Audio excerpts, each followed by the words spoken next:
We picked the absolute worst weekend to go, which ended up honestly being kind of the plan.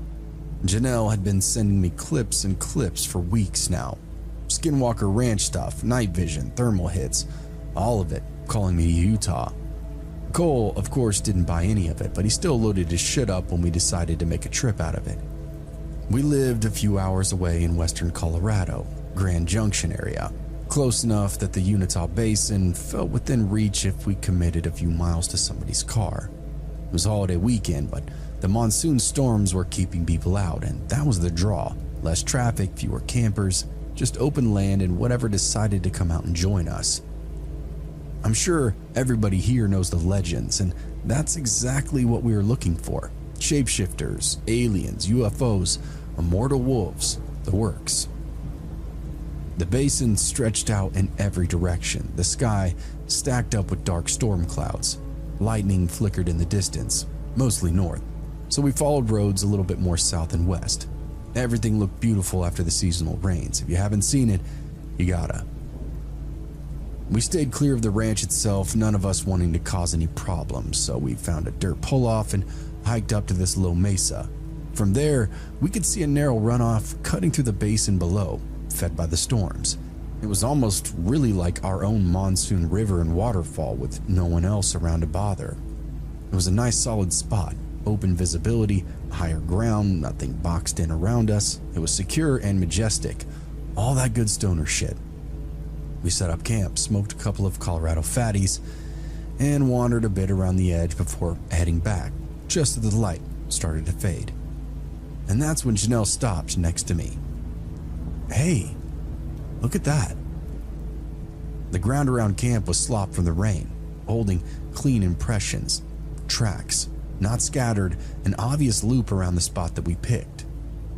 Big deep paw prints with wide pads and long toes, each one about the size of my hand. Whatever made them had to be huge, 3-4 feet tall easily, 200 pounds. I'm completely guessing here, but these prints were insane. Cole crouched near one, studied it, and prodded it with a stick. Lion? He said. Looks more like a dog to me. I looked past the trail towards the edge of the mesa and the basin beyond. Nothing was moving, no sound but the faint water below, and rapidly disappearing sunlight. We didn't move camp, it was a little too late for that. Instead, we built the fire up like a witch's pyre and kept it fed, letting it crack and throw light as far as it could. Keeping the devils away, I said. I'll admit we were jittery for a bit, but found our groove once we started talking and smoking again. I found myself continuously looking over my shoulder, though expecting something to be looking back, and nothing ever was. We fully settled in after that, not really even talking about those tracks. Cole heated up an MRE, Janelle packed another bowl, and I kept the fire going. Between the three of us, we had enough light and noise to feel like we actually owned the space we were in. The basin stayed quiet, just the low sound of runoff moving in the wash below the mesa. Clouds drifted in and out, showing stars for a few minutes at a time before covering them back up. Every now and then, lightning flashed pretty far off, and thunder would follow 10 or 20 seconds later. The monsoon is unparalleled in terms of desert beauty. We ate, smoked, passed things around. Janelle told us a couple of stories that she'd read about the area, Cole immediately poking fun at them, but he didn't wander far from the fire. At one point, we broke out the s'mores. It felt juvenile, I know, but unless you've had them while you're baked, you don't really understand. Janelle burned her first few marshmallows, and I mean vaporizing these things, and Cole gave her shit for it. I laughed and looked over, and that's when I saw the eyes, low, just outside of the firelight. Hey, what the fuck is that? They both looked. A coyote stood at the edge of the glow. You could make out the head and the ears, the eyes reflecting back at us. It wasn't moving. Cole shook his head. No way. Janelle leaned forward a little bit, holding her stick out. Come on, she said, like it was a fucking lapdog. I picked up a s'more and held it out too. None of us were taking this seriously. It was just a little coyote. At first it didn't move, not a muscle, and then it stepped forward, slow, deceptively agile. Another step and more of it came into the light. It looked emaciated. "Damn," Janelle said. "That thing's starving." It continued coming closer. One more step and then its head was fully in the firelight now. Now, it wasn't just skinny. There was no body at all. The fur ended at the base of the neck, dark and wet. Nothing behind it. No shoulders, no movement you could track. And then something shifted behind it. A hand, a wrist, knuckles. It was wrapped around the spine, holding the head up. An arm followed, slick with blood up to the elbow. The rest of him staying mostly in the dark, just enough to see that he was crouching. Janelle made a small sound. Cole didn't say anything, but I noticed his hand inching toward a solid length of wood that was near the fire pit. A man stepped in a little closer and dropped the head at the edge of the fire. It hit the dirt with a sickening plop, eyes looking at all of us and nothing at the same time. He smiled. All we could see of him was his nearest arm and shoulder and his face. All the rest was still draped in liquid shadow. He said something in a different language, and I didn't catch a damn word of it. And then he turned, disappeared, without making any kind of sound, just nothing dramatic, just kind of gone. The fire kept popping and nobody moved. The head had stayed where it landed. We didn't really talk about it, we just kind of reacted to what we saw. All three of us scrambled, knocking into one another, kicking shit over, leaving everything where it fell. The fire seemed to fan a tower of flames behind us, illuminating every step, almost like something was, in fact, encouraging us to go. The car wasn't really that far, but it felt like forever through the darkness. Cole got there first, fumbling with the keys, swearing under his breath. The locks clicked and we piled in on top of each other, slamming doors, trying to get eyes out the window, see if whoever that was following us. And then we all froze, almost like deer getting caught in headlights. The whole reason we were down here: lock the doors. Cole slapped a button and every door clicked around us. We sat there breathing, staring, terrified. The Blazer had supplies still: water, power bars, extra clothes. There was even a few joints tucked in the glove box, enough to get through the night. For a second we talked about leaving, just driving out and forgetting about the camp, but everything we had was still back there. Wallets, phones, packs, our valuables were back there, inside the tent or scattered now in the dirt. Cole turned on the headlights and I almost couldn't look. The beams cut across the brush, flattening everything into pale shapes and robust shadows. And there he was, just outside of the reach of the light, moving along the edge of it. It almost looked like he was pacing back and forth, that same black body paint, the same posture. He turned his head toward us and smiled. Then he did something really strange. Light on his feet, almost playful, a quick, loose few steps. This guy was dancing. And then he slipped back out of sight. We didn't open up the doors again because why would we, or how could we? And that night dragged on. We slept in short bursts, waking up to every little sound, shifting shadows, nothing we could ever point to directly. Wherever he was, he didn't come back into the light, but we were pretty sure he was still wandering the area. Some of the noises were just a little too human. Then at first light we moved, back to camp, quick as we could. Every step was a struggle. I felt like I was crossing a battlefield. I was expecting a bullet or a mortar blast to take me out at any second. The camp finally came into view, and we scanned the area, then booked it inside. The fire pit was cold. Our stuff was right where we left it. That coyote head was gone.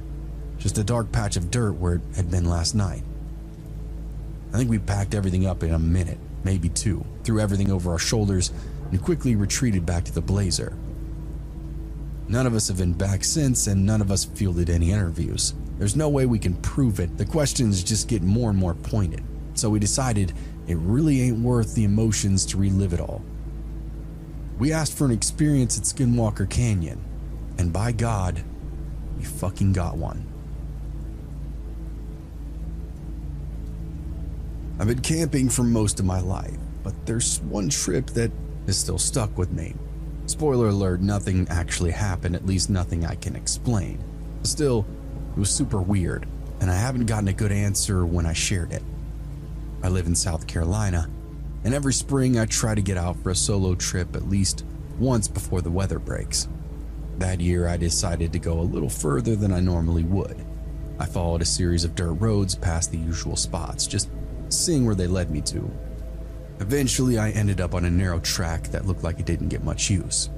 I dropped down into an area near the creek, surrounded by thick woodland. It was a good setup. No other cars, no trash, no signs of anybody had been there at least recently. I parked, set up, and got a fire going. Everything was normal. But not long after I settled in, I started to get that feeling that I wasn't really alone. Nothing obvious, just a constant awareness that didn't really go away. And I know you know the feeling I'm talking about. The woods were quiet, which is what you want when you're poaching. Not completely silent, but missing that usual background noise. Every so often, I'd catch movement in the trees, just these quick shifts that disappeared as soon as I focused on them. I figured it had to be the animals or maybe just the wind. But still, that feeling stayed, that undeniable sensation of being watched. I finished my usual camp chores while the sun went down and did my best to just ignore it. I settled in the chair and tried to relax, but that feeling did not go away. If anything, it got worse once the sun really started to fade. And that's when I noticed what was missing. There's no bugs. It didn't hit me all at once, but then I noticed it. No crickets, no hum, nothing rising up with the dark like it always does. Even all the birds had gone quiet now. The whole place felt dead in the water. Paired with that feeling that I'd had all evening, like I was being watched, all of it was putting me on edge. My first thought was immediately that it was a predator, something big enough to clear everything else out. It's not uncommon for a bear or a big cat to comb through an area, and every other animal will evacuate immediately. Now, I'm not new to this, so I didn't panic. I walked back to the truck, opened the door, and pulled out my .45 from the console. I checked it, set it on the table within reach, then grabbed the 12 gauge from the back and leaned it up against the wheel well, right where I could get to it if I needed it. That made me feel a little better. This isn't a moment of pride, but as I mentioned, my intent was to poach. I know what you're saying, I know what you're thinking. It's illegal, it's shitty, but when you live out here, shooting a few squirrels and coyotes really ain't the end of the world. And I don't waste it. I keep the pelts, make stew from whatever meat I can get. Still, when you're hunting illegally, you gotta be careful and extra aware of your surroundings. I turned back towards the fire and took a step, and that's when I saw. There's a man standing behind the fire pit, far enough that the light was only catching his silhouette. I froze, and for a second I honestly thought maybe I was just seeing things. Then he raised his hand slowly, like he knew exactly what I was thinking. "Hey," he said. "Didn't mean to startle you." My pulse kicked hard, and I hadn't even heard him walk up. I hadn't heard anything, and now there was just someone speaking to me. "We're just passing through," he added, taking a careful step forward. Then two more shapes moved behind him. They came out of the trees one at a time, all dressed the same. Camouflage, chest rigs, helmets, radios clipped in. Night vision mounted up top, rifles slung tight to their bodies, not sloppy or thrown together. Everything looked calculated and professional. They were geared up like real military operators. Part of me panicked. Were they game and fish? Surely the forest rangers didn't employ RoboCop super soldiers for nighttime orbs and operations. For a few moments, I thought these guys were law enforcement and were here to royally fuck my night up. The first guy kept talking. "We're just running an overnight exercise in the area, heading back in a few hours. We're actually on the return ruck right now." I didn't say anything. I was still trying to process how long they'd been out there, and by the sounds of it, they weren't the police. "Are you Army or something?" I finally asked. "Yeah, something like that," he said, nodding toward my cooler. "Just looking for a little morale boost."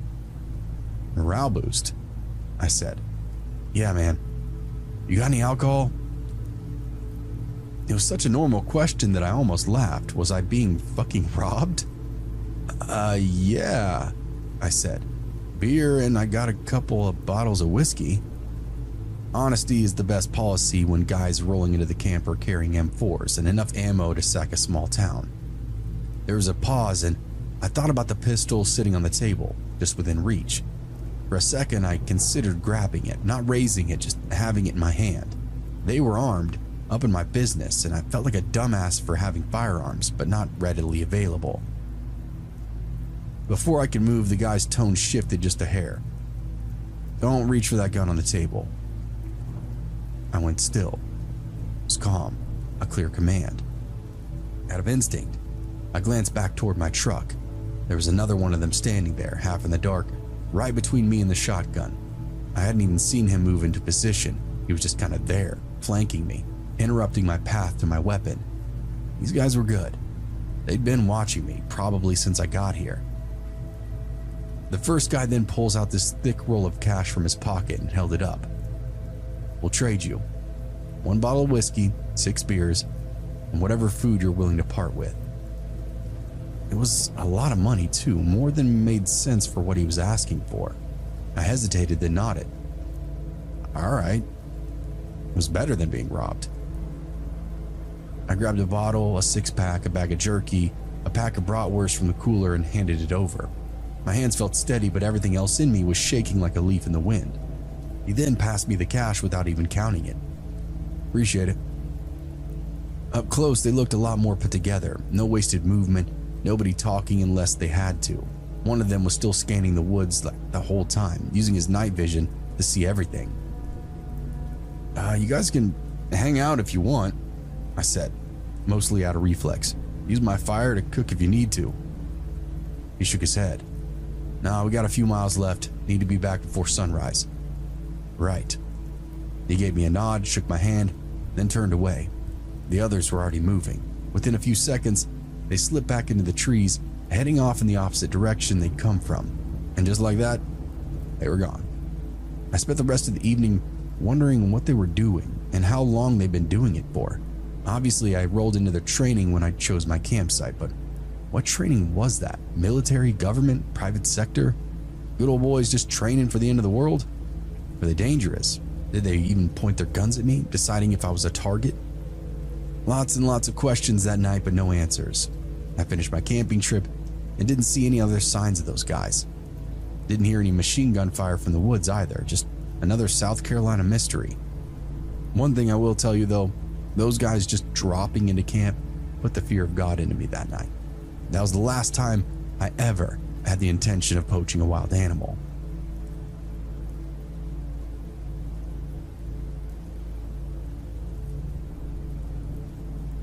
We were fishing the last leg of the sweep when we heard it. 14 of us, in fact, spread out along the creek, moving steady and quiet. Water up to our calves, gear damp, just working our way through the final straps before heading back to the rendezvous. No talking, just signals. Carter stopped first, closed fist, everybody locked in place. He pointed up toward the dirt road that was running along the ridge. An engine. We shifted off the creek line and into the bank, using whatever cover we had. The truck then came through a minute later, older pickup moving slow. It passed us, then backed into a small clearing above. We stayed put and watched. One guy, mid-30s maybe, he got outstretched, then started setting up like he planned to stay a while. Chair, cooler, small fire pit. Nothing rushed, no phones, no music, just a local enjoying some nature. Carter gave us the signal to observe, so we did. Watching the locals was how we learned about Pineland. The sun kept dropping. The guy cracked a drink and sat down facing the fire. Didn't really look around much. Didn't seem too concerned about being alone out here. Haze caught my eyes. Small shrug. Solo? Maybe. Hard to say if he planned on anybody else showing up. Carter made the call. He would approach. The rest remained out of sight until he actually made contact. We moved up from the creek in this loose line. No noise beyond what we could avoid. No sudden movements, just enough spacing for cover and flanking maneuvers.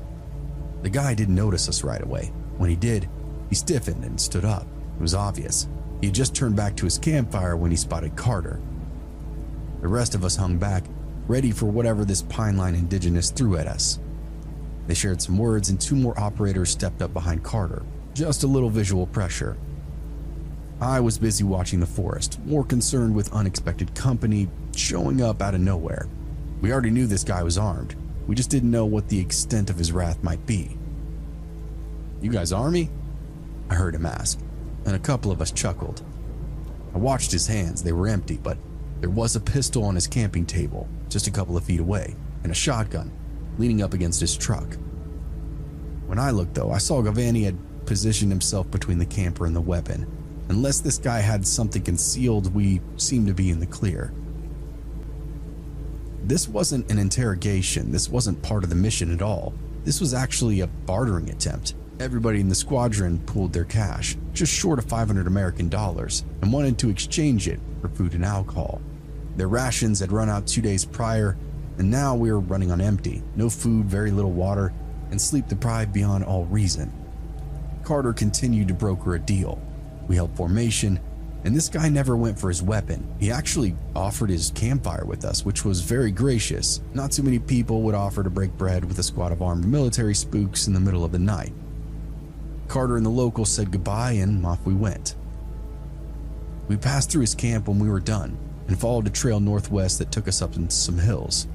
We continued the sweep, moving 3 miles deeper into the woods. Terrain got rougher, thick brush, but it thinned out as we climbed. The ridge eventually came up gradually, then steepened. We kept pace and topped out just before sunrise. Carter called a halt. We dumped out our shit and stayed flat out on the overlook. Carter broke out the whiskey, slugged it, and then passed it. Within a few hours, we cooked the brats over a small flame, ate the jerky, and drank every drop of alcohol that camper had sold us. Never in my life have I been more grateful to be a red-blooded American than drinking that whiskey in the dark. We settled in and watched the valley. It looked back the way we came. Nothing else. Up ahead, I caught a thin line of smoke rising up from the trees. It was miles and miles in opposite direction of the original camp that we observed. I pointed it out to Hayes. He followed it and then nodded at me. Carter picked it up a second later and gave me a quick signal. We moved at first light. Game trails cut the easiest path throughout that zone, so that's what we used. Staggered spacing, same as before. On the approach, every few hundred feet, we dropped someone back for rear security and then kept pushing forward. The smoke had been steady through the morning. Whatever was out there was stationary. It took 3 miles before we saw signs of a camp. Flattened grass scraps, a path worn into the dirt. We started dropping guys back within a half mile of the camp itself. And then we heard yelling, violent, aggressive yelling. Carter slowed us down and brought us into this tight formation, and we moved that last stretch carefully, using the trees and brush to break line of sight. When we got eyes on it, the situation was pretty simple. 1 man, 1 woman, 2 kids in a small tent off to the side. The man was in the woman's face, shouting, shoving her back every time she tried to step away. Could be drunk, could just be crazy. In the moment from that distance, it was really impossible to tell though. The kids weren't even reacting, just sitting there quiet, staring out through their tent flap. Hayes leaned into me. "This isn't the mission." Nobody answered him. Carter gave a quick set of signals and we spread out, circling in. 2 peeled wide to the rear. Carter looped around the approach from the front. The rest of us held the tree line behind the man that was yelling. He had no idea that he was surrounded by 14 armed killers. We closed the distance until we were actually in position. Then Miller stepped out.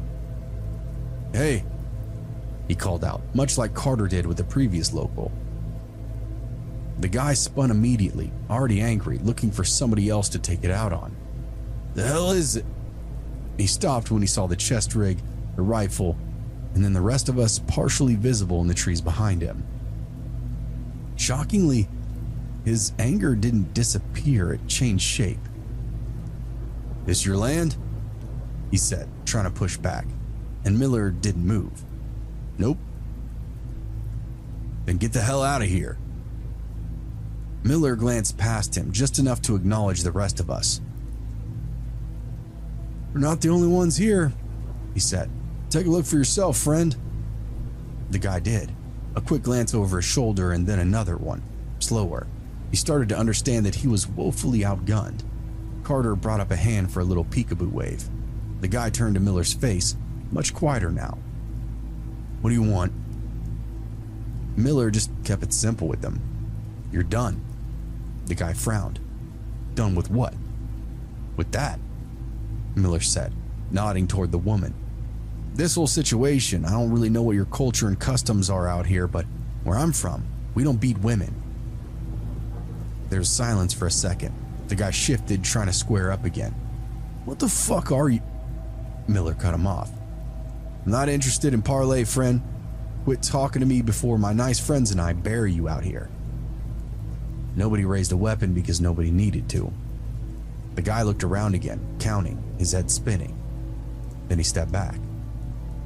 Miller didn't waste any time. He turned slightly toward the woman. Pack up what you need, get the kids in the vehicle and leave. Don't come back for this asshole either. She hesitated like she wasn't even sure this was real. You're good, Miller said. Got somewhere to go? The kids were already moving, like they'd been waiting for some kind of opening. It was actually painful to watch, but I was grateful to have come upon them in this situation and be able to help a lending hand, the American way. A couple of us shifted positions to let them pass to the car, and one of the guys crouched and whispered, You're doing really good. Be brave. This will be over soon. The kid didn't say anything, just nodded and kept going. They were probably just as shocked as Mom to see these army guys come out of the woods. Within a few minutes, they had what they needed, bags thrown together, essentials only. The woman didn't look at the man again. She got the kids in the vehicle, started it, and then pulled out without so much as tapping the brake pedal. We listened to the engine, paid until it was gone. And then it was just us and him. He tried to talk, start explaining. Excuses mostly, and none of it mattered to us. We weren't here to topple a regime. It started with the shitbag militants just like this guy. Carter stepped in this time. All right, here's how this works, he said. You're gonna listen, and you're gonna adjust, starting now. The guy nodded so hard I thought he was about to get whiplash. The rest of the morning was spent on that.